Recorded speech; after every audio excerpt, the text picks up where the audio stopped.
Why do you want to combine Tai Chi with expressive dancing? Because what I know, it's just a populist knowledge, but Tai Chi, it's more about mastery, it's perfectionist, but then expressive dance, it's something that I can be part of it because you get loose, you just get, it's emotional, there is no control. But the other one is so much control, it's all about the control, even the tiny things. So how are you going to combine, or why do you want to combine?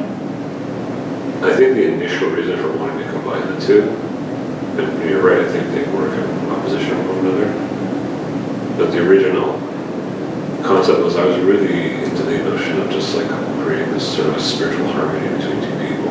Okay, so it's going to be just an inspiration then? Well, I mean, at this point there's a divide, right, in my own thinking about it, because frankly, I think there's more potential in this emergence, right, and this co-play than there is in like, okay, let's keep practicing until we get this perfect kind of thing. I think you're right. I think that's something that probably have to let go, a piece that probably have to go. I think okay. And then when it comes to spirituality, why you haven't think about the African dance actually? Because it's more about the spirituality, right? All the tribal culture. Yeah. Frankly, that's something that's always influenced me, this idea of us moving together, around a campfire, and, costumes, just even the lighting with like fire against faces, makeup's not, it's beautiful, it's rich stuff. Part of my foundational research is going to include a cross-sectional analysis of different dances, so probably different components pulled from other ones. And maybe, a few weeks from now, I do gravitate towards that in particular. I mean, it seems a natural fit. So, do you have any intention to show but there is no progress, right? Is there progress? No. So, I'm shying away from the term game, because I don't want this to be typecast almost. It's like, oh, that's a game to develop that you dance in, because there's lots of dance games. This is more of a play space, but it's designed to be evolutionary, so there are stages within it, right? Okay. You will progress. So you progress within a level. I think I need better vocabulary around it for now, right? But just imagine that, there's levels and they get harder, or at least they engage you to be, even more expressive, more cooperative, or more provocative of your partner. Who will be your target? Right? Yeah. What I'm hoping to see with something like this, and it's maybe it's true or not true, but I think it might be.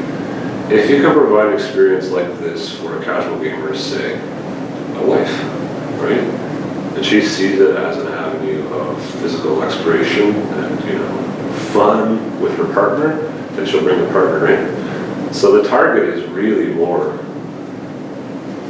casual gamers with a bent towards like tech-savvy females such as yourself. Okay. In the hopes that they would draw in their husbands and their partners. I wonder if I could just get some quick feedback on just I envisioned this originally to play in front of like a big screen TV with Connect. But I just sort of envisioned it more as a space. Like the further I got into it, it's not just like people against a screen, but it's that whole space in between. So what I'm looking at are like or either glasses or check the weight and how awkward it is, but Microsoft now has the HoloLens. So I would like it to be more of as I said, it's a space all around you. So we might use a screen still, so you can see a reflection of yourself moving, but you could use the glasses as well. But, you're moving in the space, you can see, energies around you. So what do you think of that? Do you think it's too much complexity there? Yeah, that's what I was... when I read it, I said, oh, why it's in front of that? Because also, your body is moving, right? You will be still, so it's space is way better. So space is way better. Yeah, it's way better. And then also think about, what's gonna happen, how we're gonna consume VR. For example, they were saying, now, your room, maybe not your room, but most of the people's room is based on where they put the TV, right? How the couch place. And then, but then now people are starting, the VR fans, for example, starting to remove their furniture just to have a better space, like a better experience, or they have a dedicated space for it, or like how it's gonna be in the future. So that how we want ideally, not within this limitation, but how we want ideally people like play this game. The thing is, if we remove the screen altogether, then you can take your headset and you can go to the park, you can go to the cottage, you can be in the dock, you know what I mean, dancing under the moonlight with this thing, you know? Yeah. That's beautiful. Yeah. You know? Yeah, that's better.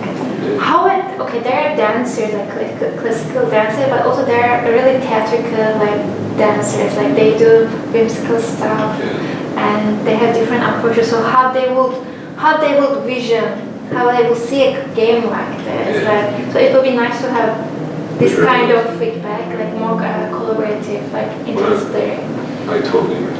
I was in Europe like 2 years ago when I saw the street performer, and he did this performance of what I assume was his experience with addiction to crack cocaine, and it was just his body moving it, and it was so profound. Like I can't describe it. I'm just blown away by what this guy did. But, so you're right. Like I'd like to get some input from a guy like that. What would you like to see in this play space? Yeah. Because I think an important thing too is also he'd be an expert, but I would be a total novice. So how does the game bridge that gap? Does this provoke and bring me up to this level, or is it something that the novice can teach the expert? Or that's a definite piece that has to. I think that this track that I've started to move down,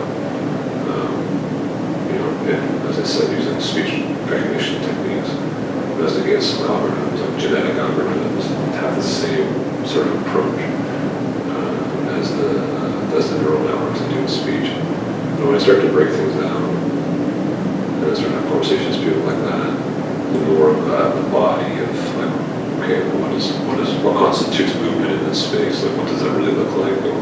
What's the end result